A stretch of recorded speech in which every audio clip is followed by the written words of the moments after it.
Hi guys, welcome back to my channel. இன்றைக்கி நீங்கள் என்ன ரெசிபி பார்க்க போகிறீங்கன்னா, வெள்ளை கொண்டக்கடலை குருமா. இது ரொம்ப டேஸ்டியாக சுலபமாக வீட்டிலே செய்யலாம். இது எப்படி செய்யுதுன்னு பார்க்கலாம். வாங்க வீடியோக்குள்ளே போகலாம். நான் 1/4 கிலோ கொண்டக்கடலை எடுத்திருக்கேன்.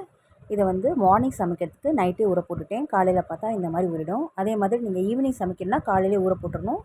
அப்போ இந்த மாதிரி ஊறி வந்துடும். அப்போ நீங்கள் சமைக்கிறது ஈஸியாக இருக்கும். இப்போது இந்த கடலையை வேக வைக்கிறதுக்கு 3 கிளாஸ் ஆஃப் வாட்டர் ஆட் பண்ணிக்கலாம். 3 கிளாஸ் ஆஃப் வாட்டர் ஆட் பண்ணியாச்சு. இப்போ தேவையான அளவு சால்ட் ஆட் பண்ணிவிட்டு க்ளோஸ் பண்ணிவிட்டு 3 விசில் வந்ததுக்கப்புறம் ஆஃப் பண்ணிடலாம். 3 விசில் வந்தாச்சு. இப்போ ஸ்டவ் ஆஃப் பண்ணிவிட்டு இறக்கி வச்சிடலாம். பாருங்கள், நல்லா வெந்து வந்திருக்கு கடலை. தண்ணி வேகிறதுக்கு கரெக்டாக ஊற்றினா இந்த மாதிரி கடலை வெந்து வந்துடும். இப்போ குழம்பு செய்கிறதுக்கு தேவையானது 2 வெங்காயம் கட் பண்ணி எடுத்து வச்சுக்கலாம். கூடவே 3 பச்சை மிளகா இந்த மாதிரி நடுவில் கட் பண்ணி எடுத்து வச்சுக்கலாம். நெக்ஸ்ட்டு 2 தக்காளி நல்லா வாஷ் பண்ணிவிட்டு இந்த மாதிரி கட் பண்ணி எடுத்து வச்சுக்கோங்க. இஞ்சி பூண்டு பேஸ்ட்டு அரைச்சி எடுத்துருக்கேன். பூண்டு கூட சேர்த்துக்கலாம், இஞ்சி குறைவாக சேர்த்துக்கலாம். அரை மூடி தேங்காய் பால் மைல்டாக அரைச்சி எடுத்து வச்சுருக்கேன். இப்போ குழம்பு செய்யறதுக்கு ஸ்டவ் ஆன் பண்ணிவிட்டு பாத்திரத்தில் தேவையான அளவு ஆயில் ஆட் பண்ணிக்கலாம். எண்ணெய் சூடானதும் பூ, பட்டை, சோம்பு சேர்த்துக்கலாம்.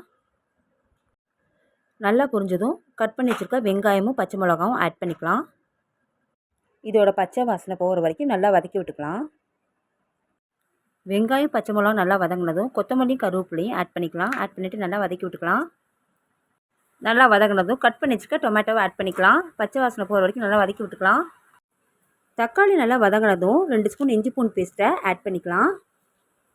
இதோட பச்சை வாசனை போகிற வரைக்கும் நல்லா வதக்கி விட்டுக்கலாம். பாருங்கள், நல்லா வதங்கி வந்திருக்கு. இப்போது ஒரு பிஞ்ச் மஞ்சத்தூள் ஆட் பண்ணிக்கலாம். அரை டேபிள் ஸ்பூன் கரம் மசாலா தூள் ஆட் பண்ணிக்கலாம். ஆட் பண்ணிவிட்டு நல்லா கலந்து விட்டுக்கலாம். இப்போது ஒரு டேபிள் ஸ்பூன் மல்லித்தூள், அரை டேபிள் ஸ்பூன் மிளகாய் தூள் ஆட் பண்ணிக்கலாம். அடி பிடிக்காமல் இருக்கிறதுக்கு அரை கிளாஸ் ஆஃப் வாட்டர் ஆட் பண்ணிக்கலாம். வாட்டர் சேர்த்துட்டு நல்லா கலந்து விட்டுக்கலாம். இப்போது பாயில் பண்ணி வச்சுருக்க கொண்டக்கடலையை இது கூட ஆட் பண்ணிக்கலாம். ஆட் பண்ணிவிட்டு நல்லா கலந்து விட்டுக்கலாம்.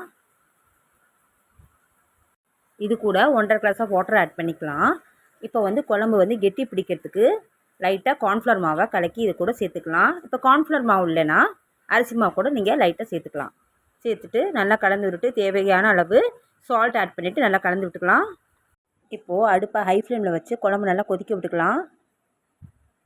குழம்பு கொதிக்கும் போது லோ ஃப்ளேமில் வச்சுக்கலாம், இல்லைன்னா தண்ணி எல்லாம் அப்சர்வ் ஆயிரும். இப்போ பாருங்கள், நல்லா கொதிச்சு வந்தாச்சு. இப்போ தேங்காய் பால் இது கூட ஆட் பண்ணிக்கலாம். ஆட் பண்ணிவிட்டு நல்லா கலந்து விட்டுக்கலாம். திரும்பவும் ஸ்டவ்வை ஹை ஃப்ளேமில் வச்சு ஒரு 5 நிமிஷம் 10 நிமிஷம் நல்லா கொதிக்க விடலாம். பாருங்கள், 2 நிமிஷம் கழித்து குழம்பு நல்லா வெந்து வந்திருக்கு. இப்போ ஸ்டவ் ஆஃப் பண்ணிவிட்டு வேற ஒரு பாத்திரத்தில் மாற்றிக்கலாம். பாருங்கள், சுவையான டேஸ்டியான கொண்டக்கடலை குருமா தயாராகிடுச்சு. இதை சப்பாத்தி, பூரி, சாதத்தோடு சாப்பிட்டா ரொம்ப டேஸ்டியாக இருக்கும். நீங்களும் வீட்டில் ட்ரை பண்ணி பாருங்கள். ட்ரை பண்ணி பார்த்துட்டு இது எப்படி இருக்குன்னு ஃபீட்பேக் சொல்லுங்கள். உங்களுக்கு இந்த ரெசிபி பிடிச்சிருந்தால் மறக்காமல் லைக், ஷேர், சப்ஸ்கிரைப் பண்ணுங்கள். கூடவே பெல் ஐக்கானை கிளிக் பண்ணிடுங்க.